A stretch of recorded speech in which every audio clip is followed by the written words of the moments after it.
Let's begin.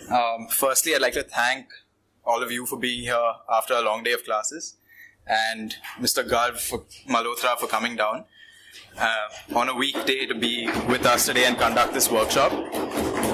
It's not very often that we get opportunities to expand our horizons beyond the textbooks over here, and this initiative, the workshop, was an effort to sort of alleviate that something that was missing. And I'll let Mr. Malhotra introduce himself before he begins. And without further ado, I welcome him.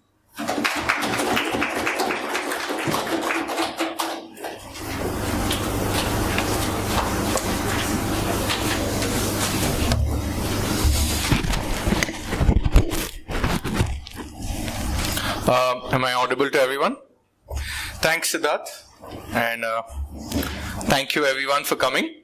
My name is Garv Malhotra, and it is my absolute pleasure that I'm here. I must thank Nyaya Initiative for organizing this and inviting me here, and to all of you for hosting me as well as for turning up after such a long day. I also realize it's your fest week, so the vibe in the air must be very different. I will try to keep up with it. I'm very humbled in the realization that some of the people who have addressed you here before me have been some of the most prolific and distinguished counsels and judges and arbitrators. So I, as a mere mortal, I wonder what I can add.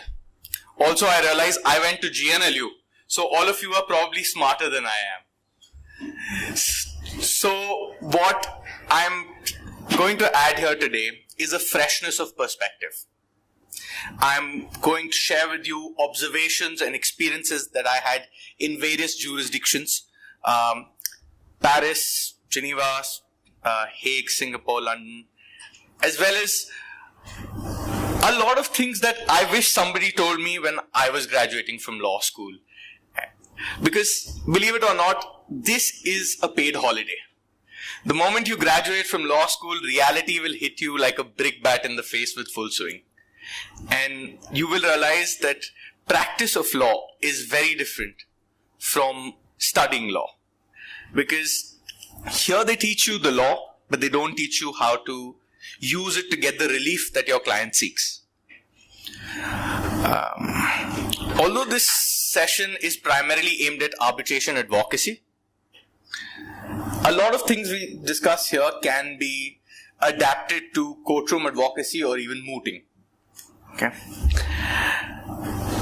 I realize we have some exceptional mooters here. This is Nalsar, very famous for its mooting culture.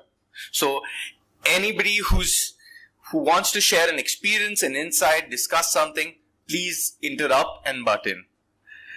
We will start off with generally discussing advocacy and arbitration advocacy, how courtroom advocacy is different from arbitration advocacy. We'll discuss some of the stupid things we counsels do, and I include myself in it.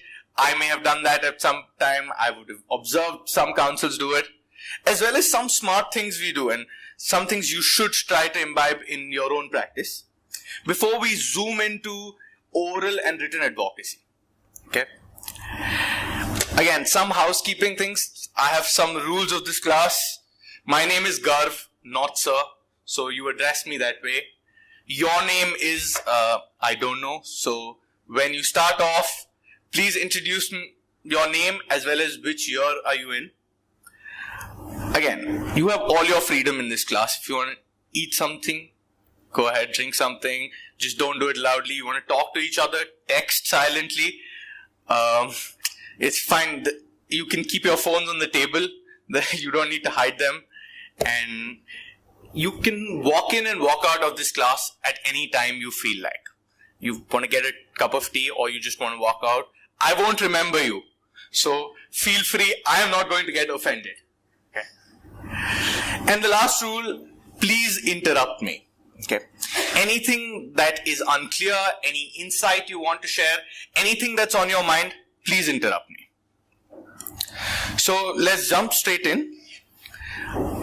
Advocacy, as the note sent to you must have said, is the art of persuasion. Now, this sounds fancy, but it's not just in the courtroom or in an arbitration chamber. It could be to your professor to give you some extra attendance, or to anybody, to a friend, to your girlfriend. Whenever you're persuading somebody, it's advocacy. Now, the art of advocacy lies in the small things. It lies just as much in general pleasantries, the unexpected washroom conversations, the curtsies and the commas. And there is no straitjacket way. Like, I cannot teach you advocacy here. It cannot be taught by its very nature. You observe it, you make your own observations, you see it, you emulate it. But the problem with arbitration advocacy is that it is much harder to learn than courtroom advocacy. And the reason simply is that you can't walk into an arbitration hearing room, sit and observe. Something you can do in a courtroom. So the best practices of arbitration are generally confined to the four walls of an arbitration hearing room. But there are fundamental differences between arbitration and courtroom advocacy. A lot of people think that arbitration is courtroom in a hotel. That is not completely accurate. Now, before I jump further, I realize that there may be some first years and second years in the crowd. So, just by a quick show of hands, can you tell me how many first years are there in this crowd? Alright, a fair few. Second years? Alright, so I'm guessing that you haven't really been introduced much to arbitration. But I'm still being generous to myself in assuming that you have a small idea of what arbitration is. But I will very quickly tell you what arbitration is. It is an alternative dispute settlement mechanism, an alternative to traditional courtroom. Now you must be thinking, this is Nyaya Forum for Courtroom Advocacy. What am I doing here? But I'm here to pitch to you, to tell you how arbitration, being a different form, has a different style of persuasion than the courtroom advocacy you may have seen in your internships. I won't count movies, but a lot of people do make their perception from movies. In arbitration, you choose your own judges, who are called the arbitrators. Again, what is your name, sir? Kushal. So if Kushal and I have a dispute, we both have let's say we agree to arbitrate our dispute. He appoints one arbitrator, I appoint the second arbitrator. Both of our arbitrators appoint a third arbitrator, and they adjudicate the dispute. We argue our case in front of them as if it was almost like it was done in a courtroom. Again, everything can be caveated with depends. This is generally how the procedure looks. It could be very different depending on a lot of factors. But again, you choose your own decision makers.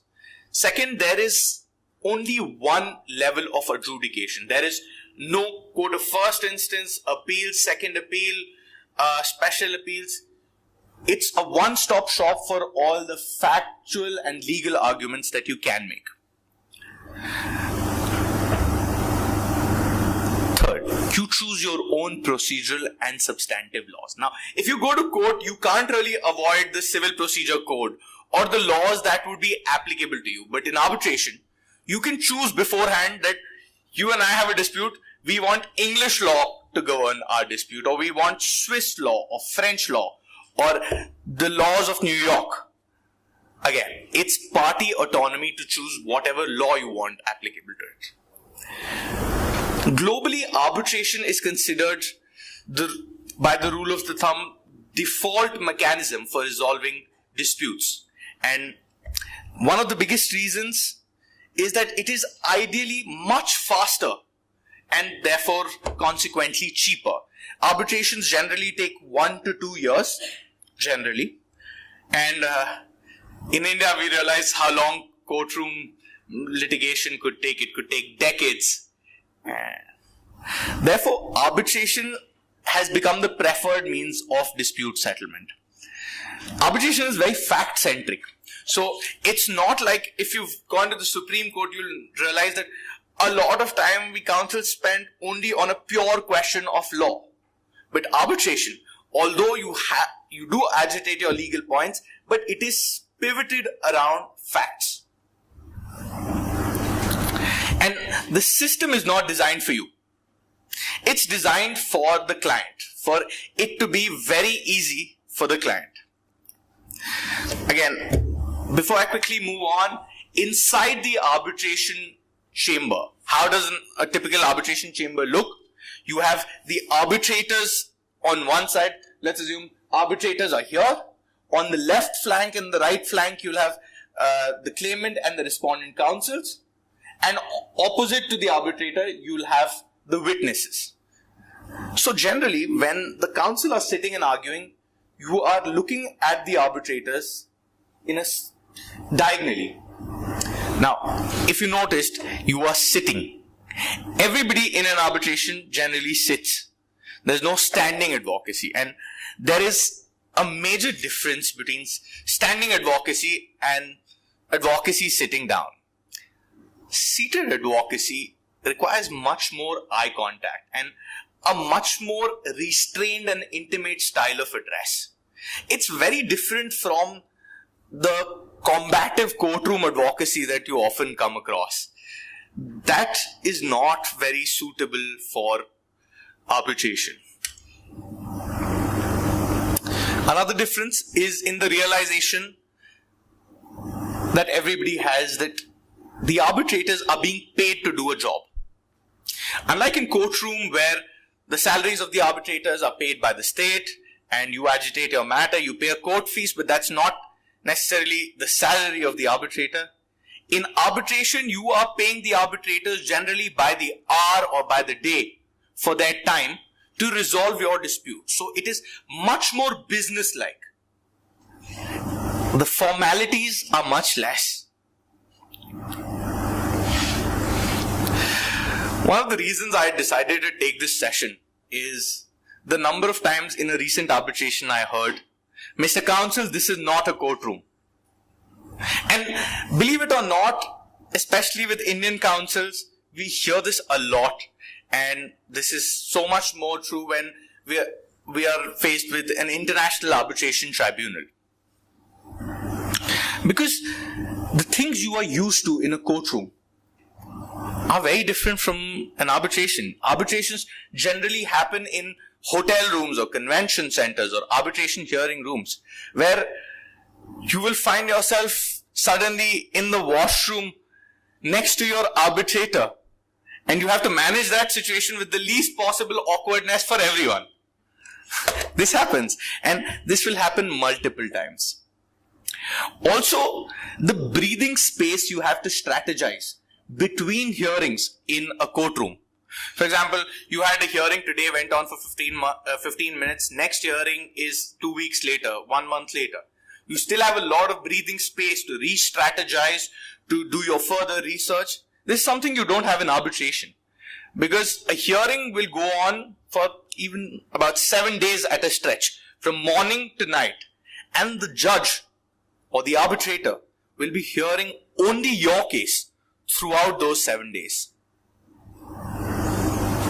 That makes a big difference. He doesn't have so many other cases on his roster and doesn't have to constantly think about that. And this would make a major difference even in your written advocacy, because given the fact that they're dealing with only one case, they are more inclined to read it completely. And you have to understand it is not humanly possible for a judge to read 150 special leave petitions before the Supreme Court every day from cover to cover. So they also do selective reading. But in an arbitration, when for the next 7 days you have one matter, it is more often than not that the arbitrators read the whole briefs. But again, you can't assume this. Also, in arbitration, it is possible for counsels to agree on a number of procedural issues. Something that you can't do in courtroom. You don't like this rule of procedure. You and I cannot agree to opt out of some mandatory rules of the CPC. even if we agree and tell the judge, both of us have agreed. But in arbitration, you could do that because it's a contractual system. Everything depends on your contract. So you should, even before the arbitration starts, try to agree with the other side on a number of things. Now, this can help you streamline the process as well as help you understand the other side's strategy. Do they plan to drag it out? Do they plan to quickly settle this? Is their objective to quickly resolve this dispute? And that would depend on how many procedural hurdles they want. Again, we've talked about that arbitrations are not as formalistic as courtroom. But now, realize that at the end of the day, they're humans sitting as arbitrators. You can think of them as chairs, but they do not have a rational, logical thinking similar to that of a computer, but that of a human being. I recently did an arbitration in which there was a retired judge of the Supreme Court on the bench, and it was a foreign international counsel, senior counsel in a different jurisdiction who was arguing. And he kept addressing the arbitrator as judge. But judge, I don't agree with this line of reasoning. Now, think for a second. Although that person may have been a judge all his life, he's more used to being addressed as my lord, your honor, your excellency, never as judge. Even though that may or may not be right from a neutral perspective, your job is to win the case. You address the judge as judge. For the next 2 minutes, he's just going to think about how rude this counsel is. He's lost what you said immediately after judge. So your real objection, even if it may have merit, would have been lost. And this brings me to the point that arbitration is a confluence of everything you know about law and cultures. It's not one law, and arbitration is not bound by national boundaries.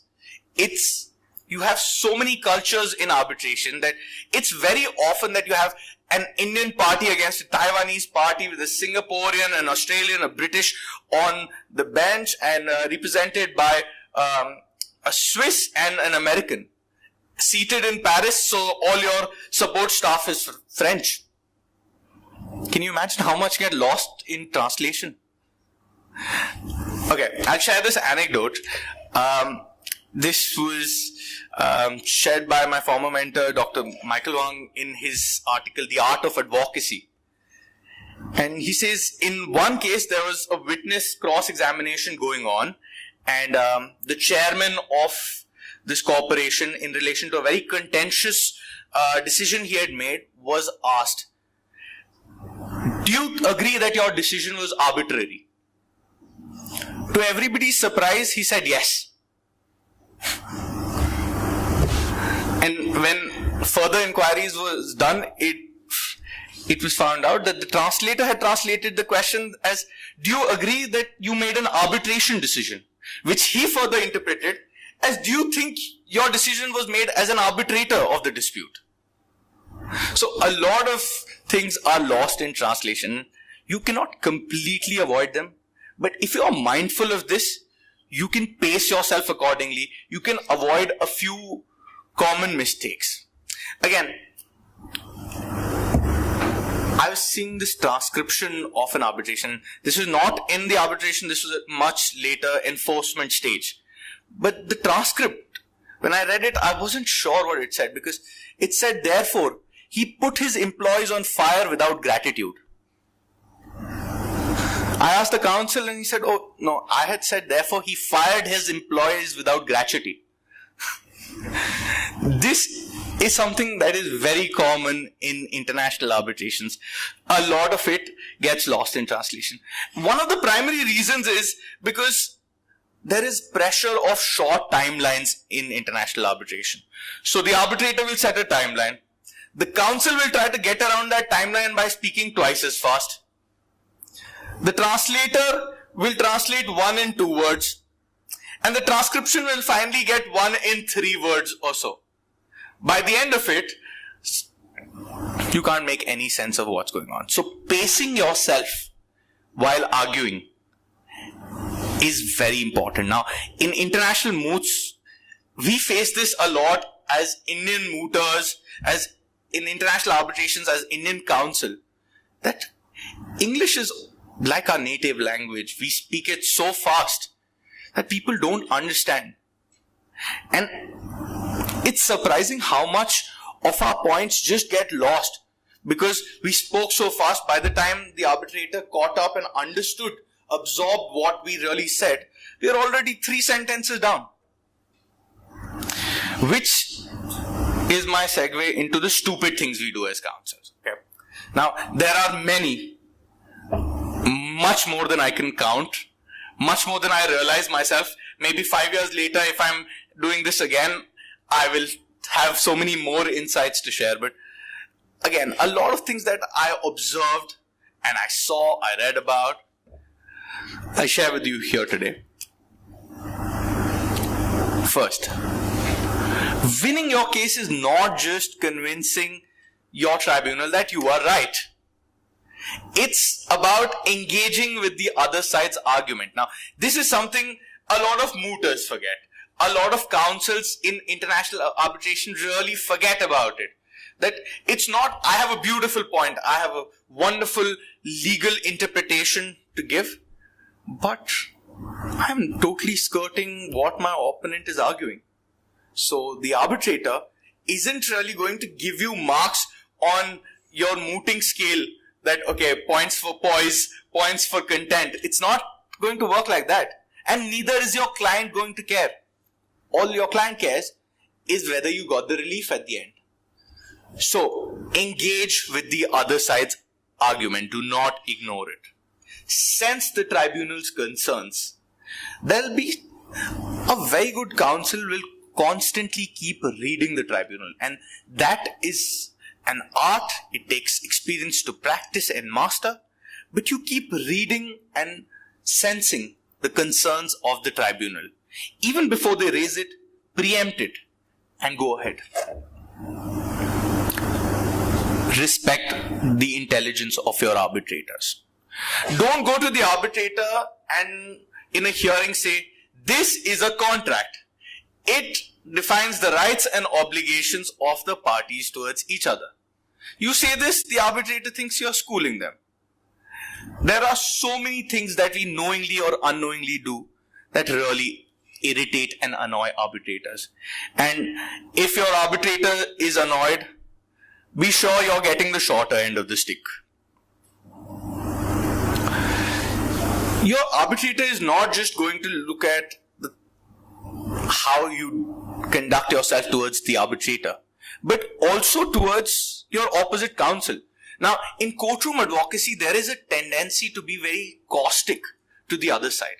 This is certainly never appreciated in arbitration. Everybody is there doing a job. There is much less scope for passionate arguments and aggressive argumentation as is there in a courtroom. And even if your other side is being caustic, let things slide. The tribunal will notice it. You have to build trust with the tribunal and your credibility. Be likable. Reason for this is we believe good men more fully and readily than others. Aristotle. Somebody you like, you are just more inclined to believe them. We always think, okay, judges, for 20 years experience in judging, they must have now become so detached and dispassionate about decision making. But that is not true. They're humans. They do get swayed by emotion, by other factors which are beyond, they are not mathematical. A lot of you may have heard this. Your order is what the judge had for breakfast. This is a reality. Arbitrators, just like judges, they do get a little grumpy, so to say, right before lunch, and a little sleepy after lunch. But that's human, don't you get? We all do. So, step by step, during your whole arbitration, you build trust and credibility with your arbitrators. And you lose trust by conveying false information. And not just deliberately. Because more often than not, it is conveyed carelessly. And still trust is lost in the process. So this is something you should be very careful of. Again, a few things I'm telling here are more like do's and don'ts, the stupid things, the good things. But you don't oversell your case. Even if there is a small possibility, never say that there is no shred of evidence. Something like this, a categorical statement like this, is often taken as a challenge, knowingly or unknowingly, both by our opposite counsel and by the arbitrator. Again, another thing, in international arbitration, please avoid using cricket, golf and baseball analogies. Like, I saw an English QC once make a beautiful analogy. Like, I heard that analogy and I said, wow, what an analogy. Again, you won't understand it completely because without the facts of the case, but briefly his analogy was that although the ball was outside the rope when I caught it, my feet were firmly planted inside the rope. So it's a catch, not a six. Oh, beautiful analogy. But to a tribunal of a Swiss, a German and a Singaporean, it made no sense. Which will be very often. So understand that very few people play cricket. Baseball, cricket, golf, a lot of these sporting analogies, be very careful before you use them. You could use them if you know that the tribunal is a big fan of that sport. Okay, I will come to that point a little later. Again, acronyms and fancy flamboyant words. If you use a word that the judge has to look up, and realize most of them don't really pull out their smartphones and Google. They take out a dictionary and look up a word. If you use a word in your pleadings that the judge has to look up, you've already annoyed him. So it's not a test of how fancy language you can write, but how simply you can convey your point and convince them. Again, PowerPoint presentations. Now recently, people have started using PowerPoint presentations a lot. The reality is they aren't as helpful as people think they are. We saw an arbitration in which it was an energy arbitration. So there was a technical point to be explained. The claimants had made a very fancy animation going on for like 5-6 minutes, and it was almost like a Pixar movie. After lunch, they switched on the animation, dimmed the lights. 6 minutes later, when they switched on the lights, 2 of the arbitrators had fallen asleep. And this is a reality. Now, understand that the arbitrator would be looking at the documents in front of him. So in all probability, he would have his reading glasses on. He's going to be very often too embarrassed to pull out his distance glasses and look at your PowerPoint presentation. Even if he can, he's looking at it with a lot of difficulty and probably making out what you're writing, but he's still not sure. So it doesn't really do you much good. In fact, in that process, you lose the real points that you're making. So avoid PowerPoint. Unless, for example, you are showing pictures of the site. Or if there is one single clause that your whole case revolves around, I would prefer to put it up there and leave it there and forget about it. Whenever the arbitrator wants, instead of flipping to that clause in the contract, you can just look up. But they're not as useful as you think they are. Yeah, please. Don't you think that the situation could possibly change with a lot more young professionals being appointed as arbitrators? Because there is a movement to sort of get younger arbitrators on board. And so would possibly 5 years down the line, if this sort of gains traction, would it not be possible that a PowerPoint may be more beneficial? It could. I totally agree with you. But the ifs and buts in this are too huge. The fact is, there is a movement amongst the younger crowd for younger people to be appointed as arbitrator, but they are not the ones running the show. It's going to be, and I hate to break this out to you, myself, to everybody, that it's going to be a long, long time before young arbitrators, and young as we call them, being in our 20s, young arbitrators are appointed to the tribunals. Even internationally, that is not the practice. It is highly uncommon for people in their 20s and 30s to be appointed as arbitrators. And even the ones who are the most exceptional and distinguished people who are appointed somewhere in their late 30s. So, yes, this could change, but in India, with the trend of appointing judges, and even when that changes, it's not going to be that suddenly we shift from judges to law school grads. The transition would take a long time to come to what we call as young practitioners. Yes. You stated that this is more or less a strict no-no, the idea of animations, videos, PowerPoints and such. But that just got me thinking about how to make a very strong and emphatic opening statement. And as far as I understand, there are firms that do sometimes resort to videos and animations. And don't you think this ties in very well with your point about how it's important to read the tribunal? Because, for instance, if I were to have Gary Bond on my tribunal, if I were to make a Game of Thrones based video, then that would sit well with you. So isn't it important to, at the first instance, see what your tribunal is like, whether something like this, a gamble like this could pay off? Because if it could pay off, then it would be truly great. Absolutely. I couldn't agree more. So everything I say here today can be caveated with a depends. It depends on who your tribunal is. If you know that they are avid fans of Star Wars or Game of Thrones, you should use analogies like that. But again, I based my presentation on theories of large numbers. Most cases, this is not going to work. In some exceptional cases, it'll work, and it'll work fantastically. You're a great counsel if you can see that and use it to your advantage. So you should, if you are absolutely sure. It would be a judgment call at that time, and it could go either way. But given the current situation, in reality, out of law school, most of the times it won't work. Do we have any other thoughts before we head out? Okay. Bad arguments. A lot of us have a tendency to hold on to bad arguments.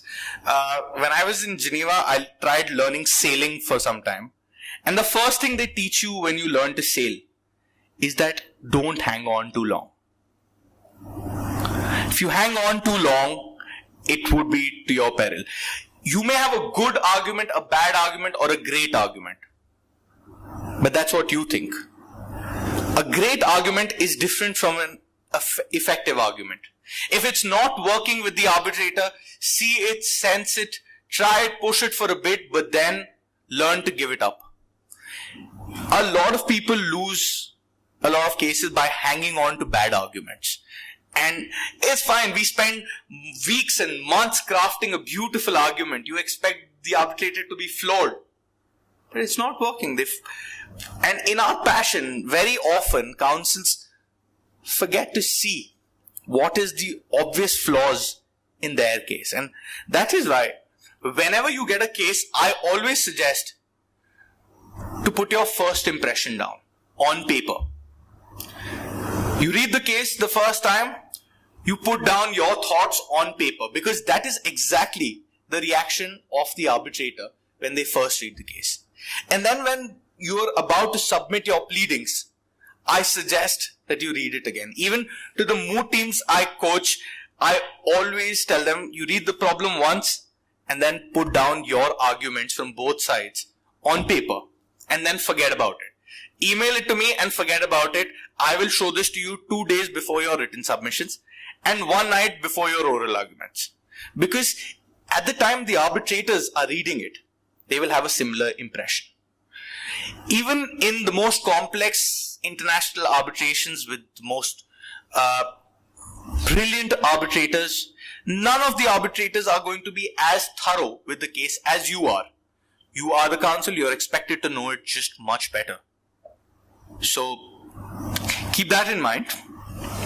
Also, in international arbitrations, again, coming back to my point of different cultures, a lot of words have different meanings. And so the way we speak English is very different from how the world, especially non-native English speakers, speak English. A French or a Spanish, for example, speaks English in a much more different and a simpler manner than we do. It's not wrong, it's not grammatically incorrect often, but it's much more simpler. We, on the other hand, have the habit of using things like triple negatives. This action is not unambiguously illegal. And you see the French person, not unambiguously illegal. So what is it exactly? These are things that you should totally avoid. Double and triple negatives is something which is only seen in the native English speakers and countries like India, the States, UK, but a French arbitrator or a Swiss arbitrator will never understand it. Similarly, if you say, this act must be sanctioned, to a common lawyer, you'll understand that to be, okay, this act must be authorized. But to an American, sanction means to penalize. They would say, okay, this act must be penalized. So these are differences in cultures that you should really understand before you are arguing in front of an international tribunal. And how you do that, I will come to this soon. Post-lunch session. Post-lunch sessions you'll have almost every day because arbitration goes from morning to night. But right after lunch, you'll see the arbitrators dozing off. Understand their age and their physical limitations. It is human for them to feel a little sleepy, drowsy after class. We all feel that. After lunch, time in courtroom, it's hard for everybody. So, the advantage in arbitration is you could have quicker breaks. You can choose your own breaks. It's not the 1 to 2 courtroom lunchtime. So you agree with the other side that you'll have a break 45 minutes into the post-lunch session. I generally have a break 45 minutes into the post-lunch session. Now, people think that is way too early. We just had 45 minutes. But that's the time the arbitrators are giving up on trying to snooze their sleep. And that's the time they're really falling asleep. So, before you guys fall asleep, we can take a quick break for about 5-7 minutes. Is that fine? Let's take a 5-minute break.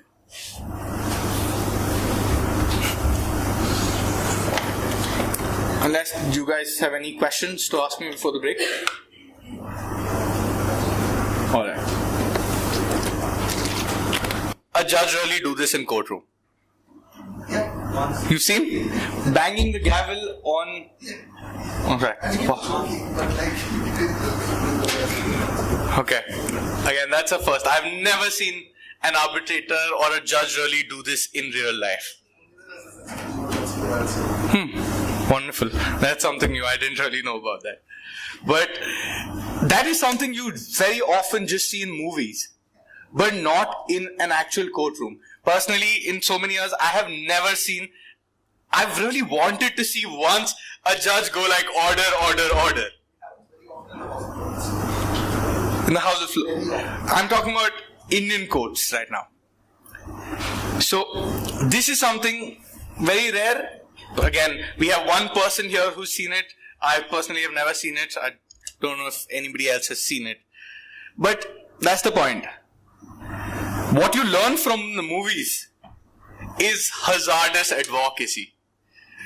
You really think people who learn their advocacy from movies think that, okay, it's that 10 minutes in the courtroom that is a lawyer's job.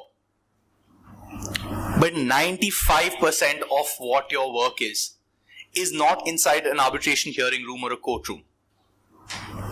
It is behind the scenes, on your brief. So your first job as a counsel is to become an expert on the facts and the law of your case.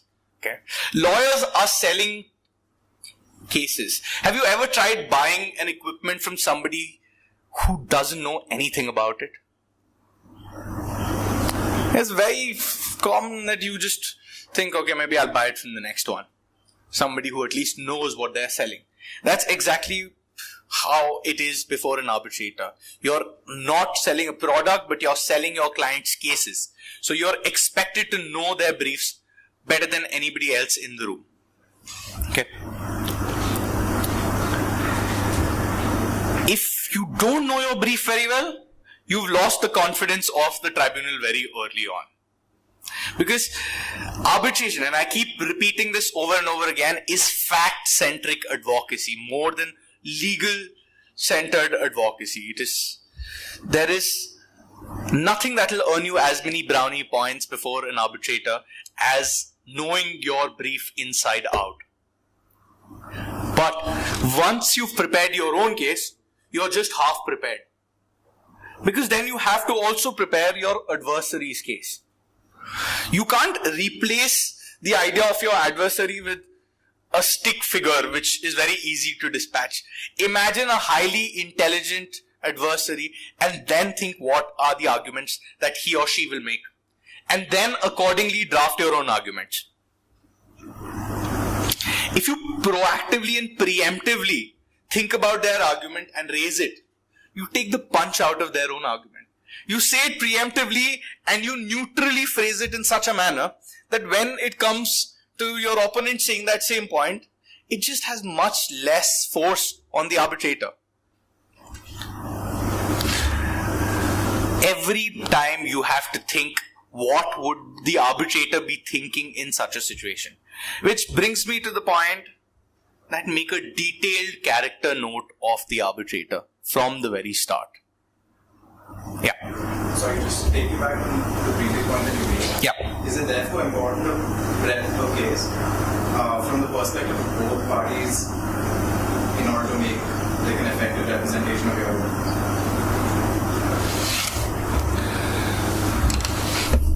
You argue your case from your side, but you should always know what the other side would say. Because otherwise you'll be caught by surprise if you just thought on a single track of your own argument. So you need to constantly think what would be the counter to my argument. Also, if you've not thought of the other side, there will be obvious flaws in your argument. So you should think about their side, but I'm not saying go argue their side. Think about their side. If they have a key point and you think it can be neutrally put across and addressed in your own presentation, I strongly suggest you do. Because there's a point against you. The arbitrator knows it, you know it. At that moment, the arbitrator knows that you know it and that you're dealing with it. You're not escaping that point and you're dealing with this. You're either conceding or you're opposing that point. Even if you're conceding, you don't come across as ignorant. Because if you concede a point that has to be conceded, you come across as a reasonable counsel. Where an exceptional counsel lies is after conceding, demonstrating how that concession does not hurt my prayer. So concede some points, it is reasonable to do so. Otherwise, if you don't choose your fights wisely and you start sticking on every small issue, you'll just come across as an unreasonable counsel. The arbitrators aren't really going to put weight on the arguments that you really insist on. Does that answer your question? Right. Yeah, Garf. Go ahead. Your name first. Ashwin. Third year. Go ahead. So one of the issues that I've actually had come up, and this is like on a very personal level, is that when I'm looking into the arguments of the other side, sometimes I start to get convinced by them more, especially if my client or whoever I'm representing has done something shady. So how do you stop yourself from going too far there? Firstly, that just makes you human. It happens to everybody. It happens to all of us. Second thing, your client never does something shady. But as you go on in practice, you learn to make your peace with a lot of things. I will come back to this point again, but my short answer is that you learn how to deal with it. This is not going to go away, and in fact, it's a good thing that you can see the other side's argument. Just eventually you stop getting convinced by their argument.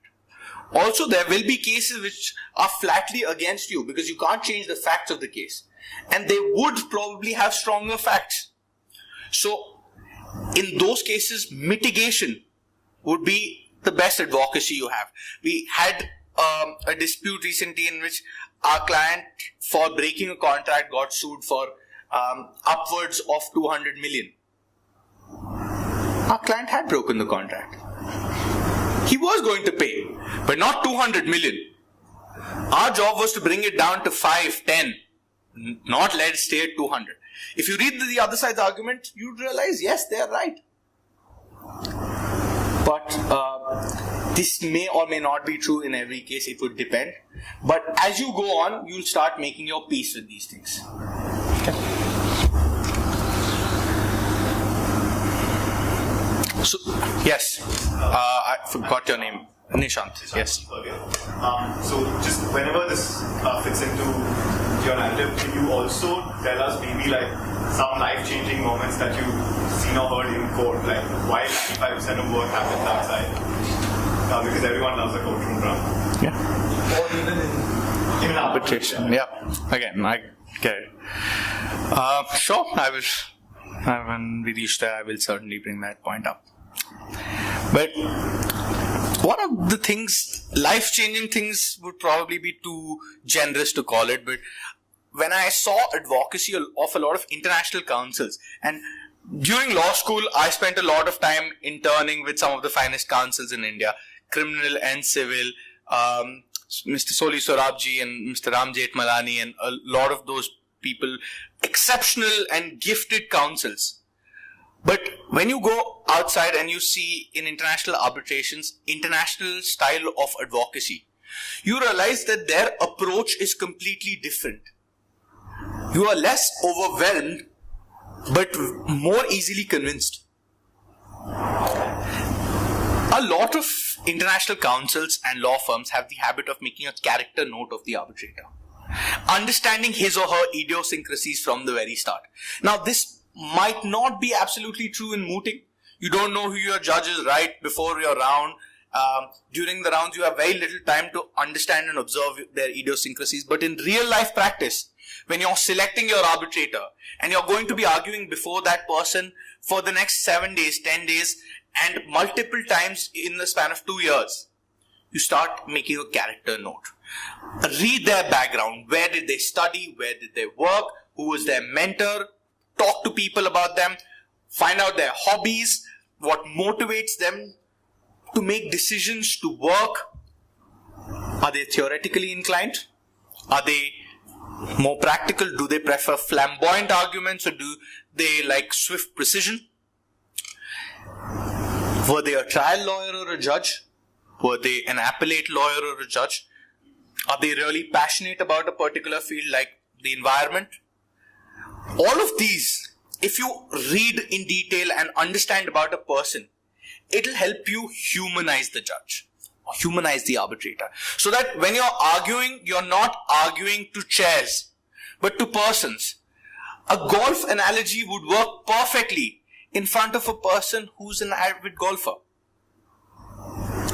Again, it'll help you find common ground and make you more likable to the arbitrators, be it on lunchtime conversations or general pleasantries exchanged right outside your arbitration hearing room. Although when you're reading these things about the arbitrator, at that moment you won't really realize how is this relevant or useful. But in the span of the next 2 years that you spend arguing that case, so many times you'll find use of a lot of this ancillary information about the person that you read up for your case. So spend your time understanding the person. My previous boss used to tell me that it's a human profession. Everybody is a human. Understand that they do not logic like computers. So understand the idiosyncrasies of people. Also, during the time that you're arguing in front of arbitrators, start noting down things. When are they vigorously shaking their foot? When is the arbitrator opening her hair and tying it again? And things like these, you'll start noticing them. At first, you won't notice much, but over a span of a week or so, you'll start observing a pattern. And that will help you shape your arguments so much better. You realize that the arbitrator is now getting irritated. You move on to your next point. You realize that the arbitrator is not buying this argument. You try to rephrase it in a different manner. Objective of your advocacy is to make your argument as palatable as possible for the arbitrator. Again, don't think of your arguments from your own perspective. See how it will look to a third party, to an arbitrator.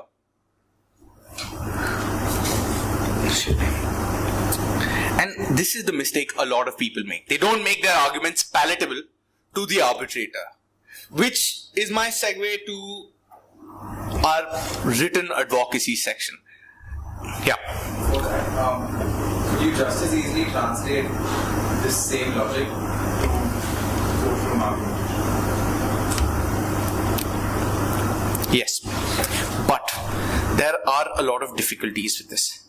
Firstly, okay, it's easy as well as difficult, I must say. It's easier in one aspect because it's easier to read about the judge. You can see his or her previous judgments, read them up, and understand what motivates this person to come to conclusions. Is it theory? Is it practice? Is it logic? Is it policy? What motivates the persons to draw conclusions, logical deductions, and inferences from facts? In arbitration, as the awards aren't published, this is harder to do. But in practice, your judge is probably not going to remain the same throughout the course of your hearing. In 10 years or 20 years, you will probably have 4 times the number of judges. Every 6 months, it's very often for rosters to be changed. You'll have so many times, the clock will be set back to 0 again. So many times you'll have to start from square one because you have a new judge who doesn't know anything about your case, even if he or she may have read the synopsis and list of dates and things like that, but the understanding that you had conveyed to the previous judge has been lost. So in courtroom advocacy, you'd either have to do it over and over again, or you just have to have a battery of associates doing it for you. Okay, so this is much more applicable to arbitration. But as I said, almost everything I say here can be adapted to courtroom arbitration. Just don't cut, copy, paste like a project. Do it, like adapt it to the situation. And that is what most counsels lack doing. They have fantastic experience in arbitration, even some renowned senior counsels, exceptional in courtroom. But then if you take that same advocacy style to an arbitration, it may not be effective. Yes. Before we move into the written arguments, Yeah. questions. Go ahead. Firstly, with respect to technical aspects, say for instance the quantification of damages, how should those be approached orally? They could get extremely abstruse for perhaps not arbitrators, but for your client or even for yourself. So how would you approach that? How about you park this question, because I'll start with written, but I will go on to oral advocacy. And this is a relevant question, but we would address it at the right juncture at oral advocacy. Yes, go ahead. Yeah, so Louder. the second question was, what do you think of the idea of splitting counsel in an arbitration and ensuring that each issue is argued by the specialist in that issue? For instance, if there's an English law element involved, you could get a QC down just for that. Do you think that would interfere with continuity? Do you think that would expose you to questioning on other aspects of the case that you aren't that familiar with? How would you approach something like that? Again, a question very relevant, but more relevant at the oral advocacy stage. My short answer would be, I have very recently seen good cop, bad cop work brilliantly in an arbitration. But I will come to this point as we go ahead. If I miss this point, just remind me when we are at oral advocacy stage. Because discussing oral advocacy right now is putting the cart before the horse. It takes a lot of time before you reach to the oral advocacy stage. Now, for the first and second years, let me quickly run you through the general lifespan of an arbitration. And this would be different depending on the rules applicable, depending on a lot of factors, agreements of parties, but a general arbitration would look something like this. Claimant sends a request for arbitration. There's a reply to that request. The tribunal is constituted. You file a statement of claim. There's a reply, which is the statement of defense. Then a reply to the statement of defense. Then you come to the stage of hearings, where first you make an opening statement. Then you have the evidence stage, where both the parties bring in their own witnesses. There's examination, cross-examination, re-examination. After that, there is closing statements, and then post-hearing briefs, which are short briefs that you give to the tribunal after the conclusion of your arbitration. After that, the tribunal takes a few months to deliberate and comes up with their decision, which is called an award. Now, your written advocacy starts much prior to even the first time you see your arbitrators. In most cases, especially in international arbitration, it's 6 months into your arbitration that you really see your arbitrator for the first time. Very often. Could happen otherwise, but more often than not, it's your written communication through which the tribunal will make the first impressions of you as a counsel, your client as a party, and the case as a whole. It is also the first real impression for your client. Be sure that your client will read your pleadings cover to cover. They are paying through their noses for it, and they must understand it. If you just put so much legal jargon that they won't understand it, it's not going to be useful to the client, and he or she is not going to be happy with your performance. Okay, so it is going to be something that inspires confidence even in your client. But again, you can't do everything as per your client, right? Your client would expect you to go out there, kill it. But you perhaps would know better. Knowing the arbitrator, understanding his background, you would realize that perhaps it is not best to go with a combative style. It's better to go with a more restrained style. So trust your instincts and trust your judgment on that. Because based on your advocacy, written pleadings, the arbitrators would have already made up 60% of their minds before they enter into an arbitration hearing.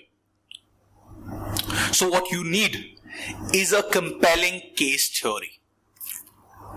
Your case theory is the golden string that runs through your arguments. It's a compelling narrative, accounting for all the credible evidence, including the unhelpful evidence, supported by the applicable law. I always suggest people to have a one-page case theory with them at all times, even if you are at advanced stages in your arbitration, because that is your one-page summary of your case. If you had to explain that case to a layman, how would you do it? Keep that in mind and make your case theory. There is probably nothing as important as making your case theory, that single narrative that explains it all. Again, in arbitration, unlike in courtroom, there are no fixed rules. Courts, you have your civil procedure code, which will tell you which documents to be filed at what dates, what time, how much time between documents, what are the objections. Nothing like that exists in arbitration. So there is nothing uniform. It all depends on what institutional rules are applicable. If it's not institutional, what does the law of the seat would say? What are the other rules applicable? If it's an Indian seated arbitration ad hoc, you go look at the Arbitration Conciliation Act and things like that. But there is no standard uniform way of pleadings being structured in international arbitration. For example, UNCITRAL and LCIA rules provide for a statement of case and defense, whereas a statement of claim and defense, whereas ICC rules provide for a request for arbitration and a reply. Now, so what you do, you read your institutional rules and you make your mind accordingly. If you don't have institutional rules, look at the other procedural laws applicable and decide. But the point I'm driving here is that there is no uniformity. Best way, ask the tribunal at an early stage what they want. Understand very early on what the tribunal is looking for.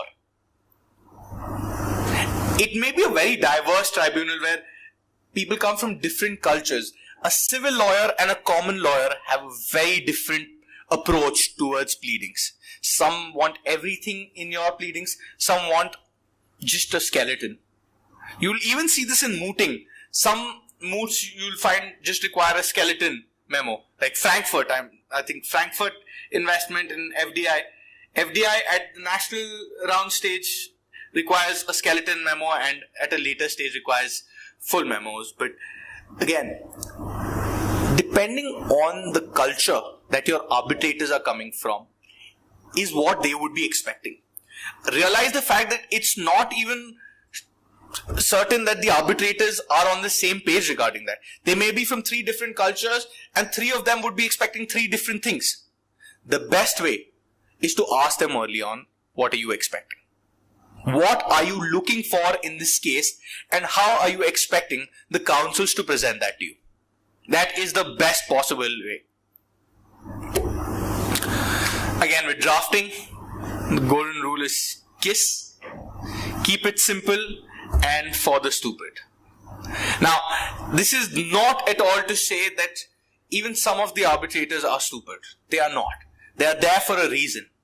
But your arguments are not always going to be read by the highly intelligent arbitrators cover to cover. A lot of time it will be their assistants, their juniors and associates. So your argument should be formulated in such a simple manner that everybody can understand it. And it doesn't require like 40 years of experience to really make sense of what you are arguing as a counsel. The art of articulation is very undervalued. And it has to be disciplined. Now, there's this quote by Blaise Pascal that says, if I had more time, my letter would be shorter. It takes much more time to make a 1-page document than it takes to make a 5-page document. Because 5-page you have the kitchen sink approach, you throw everything in. 1 page you need to be very incisive. So, art of articulation is highly undervalued. Now, I was asked a while ago what was one of the life-changing moments. Now, I don't know if this was life-changing. It's still too early for me to say. But when I was working with an arbitrator, one time I saw a new case coming to the arbitrator, and like this case had already been initiated. This was the time when the documents were coming in. And although generally it is statement of claim and then 2 months later statement of defense and then counterclaim, often you have parallel exchanges. That is, at the same time you're exchanging your statement of claim and then your replies. So I reached office one morning and saw that my whole corner of the office had been taken up by files. There were 27 volumes of files stacked from bottom to top. The time I was counting the number of volumes that have actually been dumped on our desk is the time when FedEx rang the bell and we realized that now we have the submissions from the other side. That was 32 volumes. Soon thereafter, in a week's time, we had the reply. And then we had the evidence and the documents piled on. By the end of it, we needed an extra room just to keep the files. Now realize the plight of an arbitrator, 60 years, 70 years old. Suddenly you're dumped with a room full of documents and you are expected to read them. The moment I saw that is the moment I realized that we are becoming very inconsiderate about an arbitrator.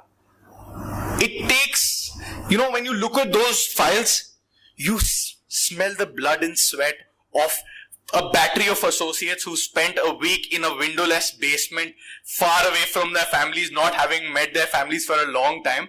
You can feel that. And if you want your arbitrator to read that, it is humanly impossible for one person to read it. They need a team to read it. If you have a team to read it, it's not your arbitrator who's doing the job. So there has to be a balance struck. You have to be much more considerate of your arbitrators because it is humanly impossible for them to read all of that.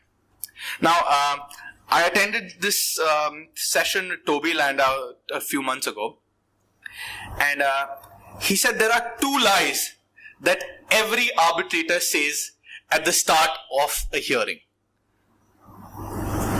They're absolutely lies. First, we are very grateful to counsel for all the submissions they have made. And second, we have read your pleadings and don't feel the need to repeat them. This is something which is an absolute lie. But you can't start educating the arbitrator from scratch because they're the arbitrators. They really know. Most of the times they know adjudication much better than you know advocacy. They have seen adjudication across the board, advocacy across the board. And therefore, the oversmart tricks won't work on them. But they do realize when a counsel is trying to make their job easier. So do that. Don't switch on autopilot and go textbook ways. At every stage, keep thinking how you make the arbitrator's job easier. If there are a lot of names of entities and persons involved, have a list of dramatis personae that they can keep referring back to because it's human that they will forget who's who. Also, too many companies make corporate structure diagrams. A lot of flexibility that you wouldn't otherwise have in courtroom, you'd have in your written pleadings. Because, for example, when we file a special leave petition before the Supreme Court, it's a form. It's a set pattern with like checklist. It's a checklist that you have to tick. But you don't have chances to do out-of-box things. In arbitration, you do have that chance. Because your objective is just to persuade. And the limits are much less than in courtroom advocacy. Yes? This is more of a general question of taste with respect to what you adopt. But considering that there are very, very few boundaries in written advocacy and arbitration, you often could see counsel adopt extremely radical approaches. For instance, I've seen pleadings where both parties were narrating stories, and I was so sold by the end of each rhetorical pleading that I thought I'd give it to them if I were arbitrator, only to sway after reading the other side's pleadings.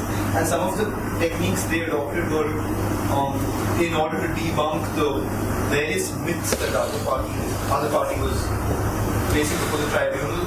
They listed out red herring number 1, red herring number 2, red herring number 3.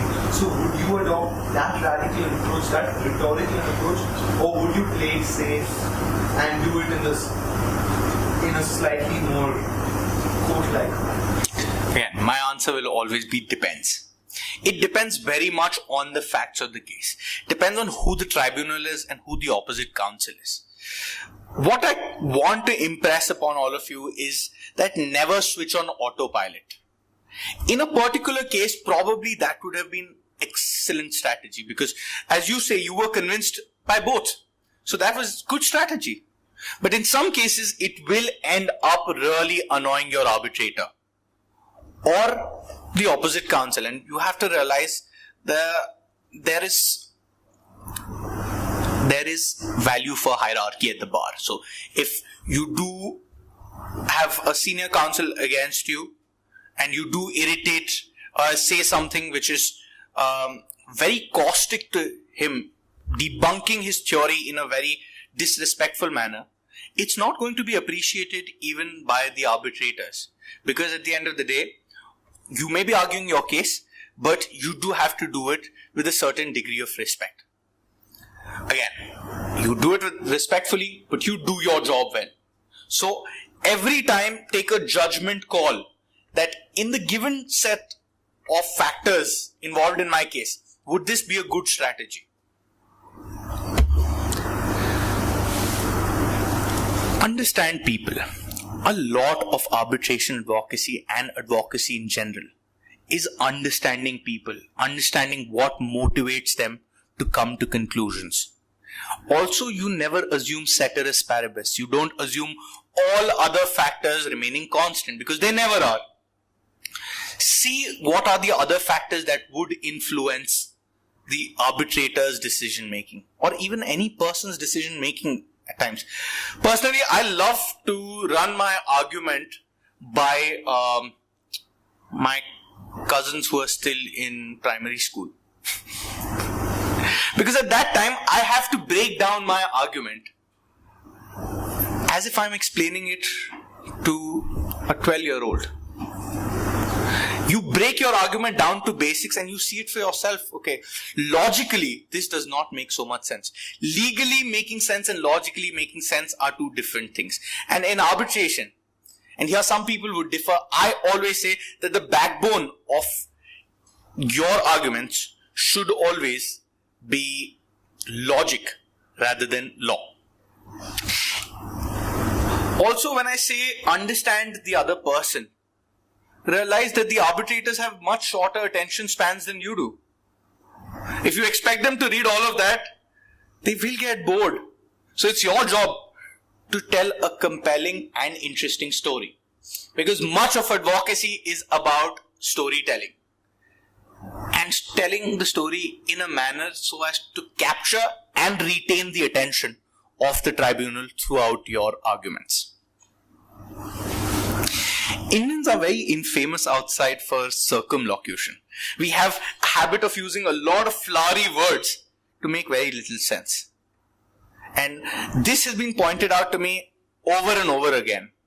In fact, I'd written my thesis under Gabrielle Kaufman-Kohler, and when I got my comments back from her, so many places she had just rephrased what I had said in a paragraph in 7 words.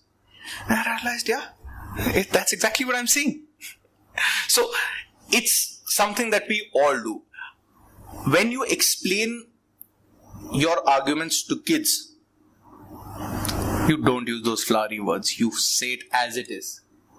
That really is the time you realize that the same thing can be said in a much simpler manner. If you start doing this, the size of your pleadings will automatically shrink because you don't need 40 words to say and 4 lines to say what you can say in 1 line. So avoid circumlocution and always keep logic as the backbone of your arguments. Now, when you begin drafting, how do you go about it? A lot of advocacy, as I said, is about storytelling. Set out the full story from the start. Don't save your punches for the end or for the hearing.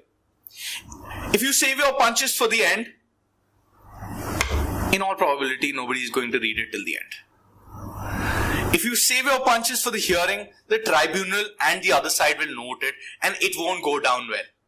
So, don't save your punches. Start off with them.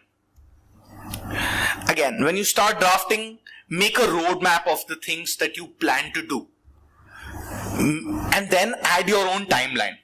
Within these days, I want to finish this. Next milestone for myself is this. So make your own milestone roadmap and set your own time frames for it. Now, another thing I learned after I started practice was that you don't take a point of law, look up a commentary, read from both sides. That's the wrong start. You take the prayer and then you back calculate. What do you want to achieve your prayer?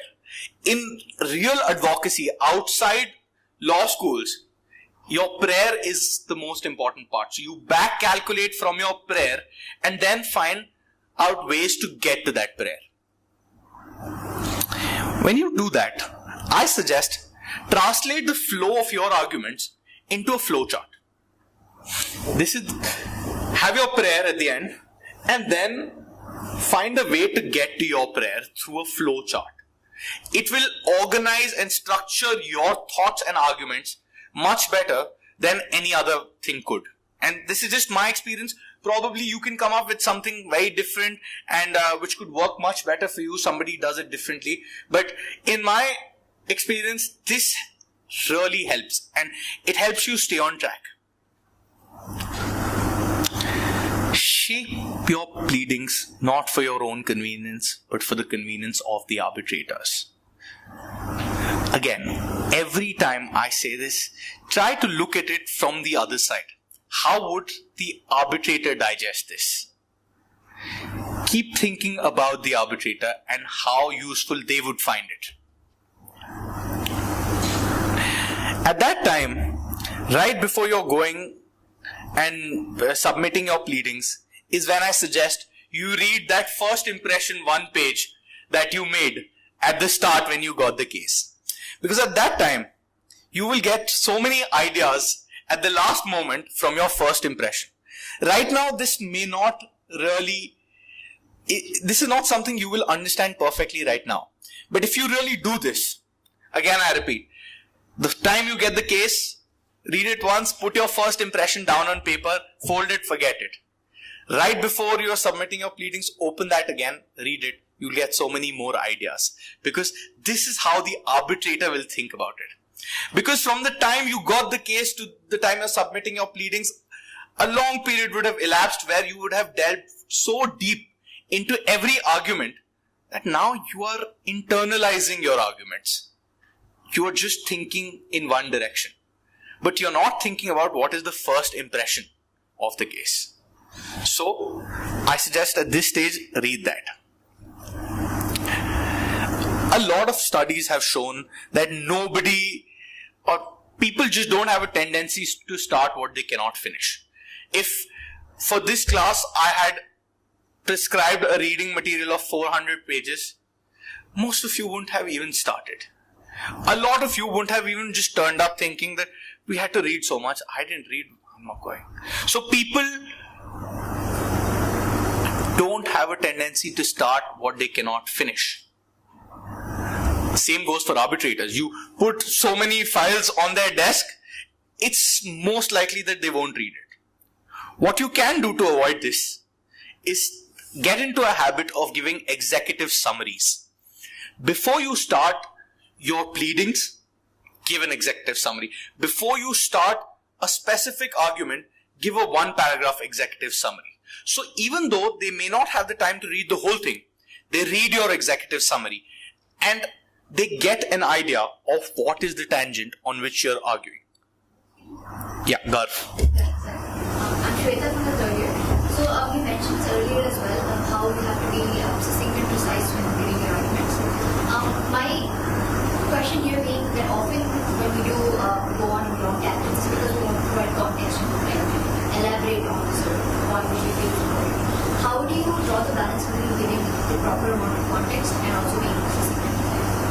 Again, see, a lot of these questions are very general and cannot be answered without the real context to such a question. Which makes your point perfectly, that some things require a context. The art lies in where to draw the line. There is no straitjacket way I can tell you that 20% for the point and 40% for the context and rest for the other ancillary things. It doesn't work that way. Because this is not mathematical. It's much more a social science. So what you can really do is have executive summaries without the context, which give a bird's eye view of your point. But then when you go on further in your pleadings, you give the context as well, as much as you need. But your executive summary, I suggest do not have context. Just have the point you're driving home from your whole next few paragraphs or pages, which the arbitrator may or may not have the time to read. Also, at the start of your pleadings, have an executive summary of all the sub-point executive summaries that you have in your pleadings. If I wasn't very clear here, every sub-point should have a short executive summary, and the whole document should have a slightly longer executive summary, which is again a summary of all the points you've made in your sub-points. And that executive summary should look very similar to your case theory. The compelling narrative, which is that golden string that runs through your complete arguments. Again, time and again I'm telling you, think like arbitrators. Build in zoom out mechanisms in your pleadings for the convenience of the arbitrators. Which means decimalize. Although it may look weird, 1 point, 2 points, 7 points, whatever. But in reality, it's just way more practical. A lot of us have the habit of A, B, C, D, Roman 1, 2, 3, 4, then small 1, 2, 3, 4, then small A, B. It is so confusing. 1.1.2, 1.1.3, 1.1.3.4. It's easier for the arbitrator to zoom in and zoom out of your pleadings. Because at the end of the day, they know all of this is a sub-point of 1. So, I always suggest people to decimalize in their pleadings. Again, in international arbitration, it could be useful to add a case law on the point from the jurisdiction of the arbitrators. Now, this is a tricky thing. Firstly, it's not the law applicable often, but it could be something that the arbitrator relates to much more than a third law. The problem here is, if it's on a gray area, don't do it, because you don't want to go down that rabbit hole of arguing with the arbitrator on his law when this is not even applicable law. It's just a persuasive authority which you think will click with the arbitrator much more than other cases. In your pleadings, yeah. How would you approach a particular legal concept that is understood very, very differently in the common law and civil law world? If you have arbitrators from the common law and civil law, or even within the common law world. For instance, voidable distinctions, good faith duties. Would you try to go for the lowest common denominator? Would you sell hard to perhaps the presiding arbitrator? How would you go about something? Okay.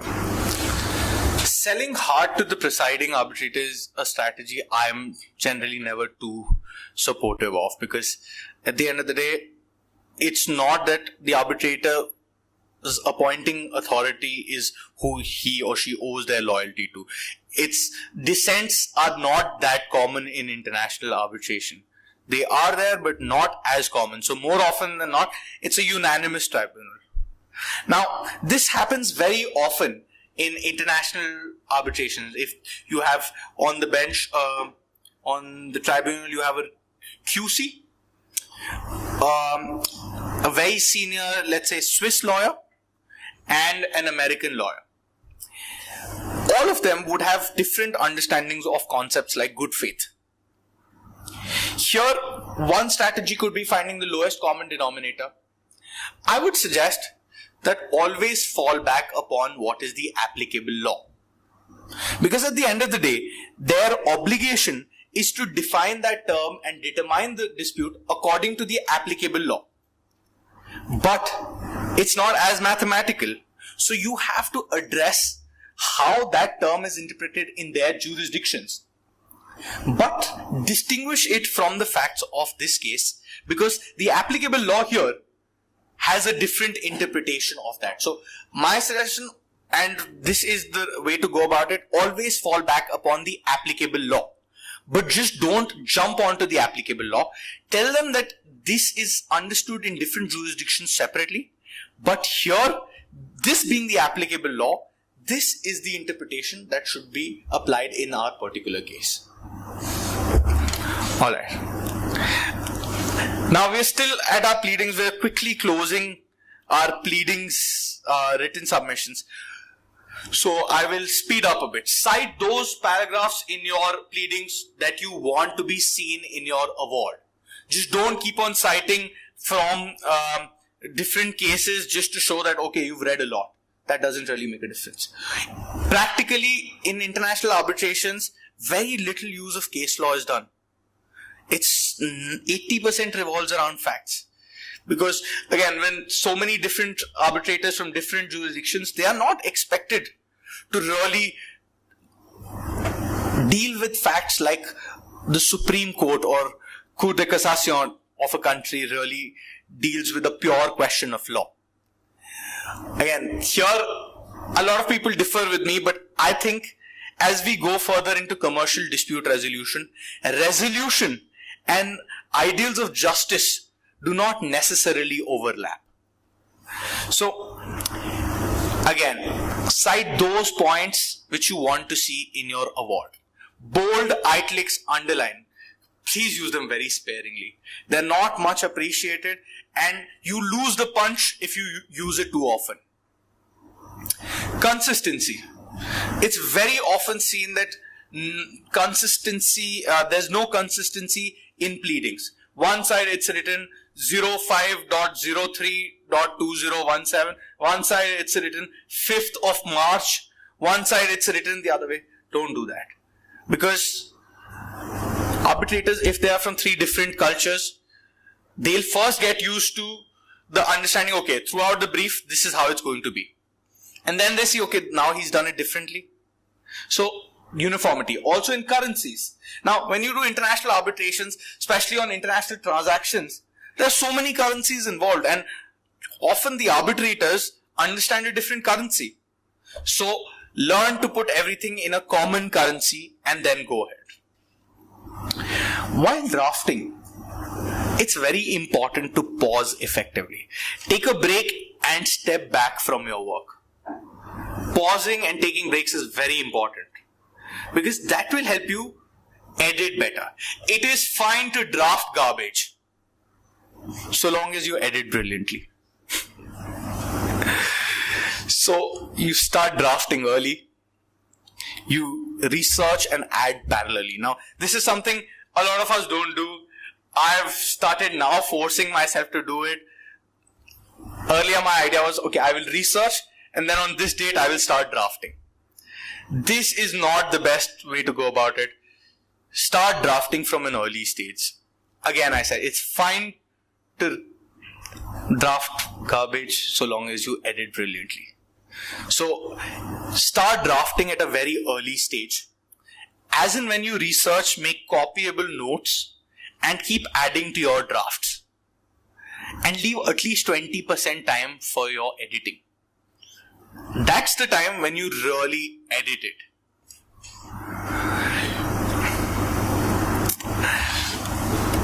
As you start doing this process over and over again in various different cases, start making a personalized checklist on the common mistakes you make.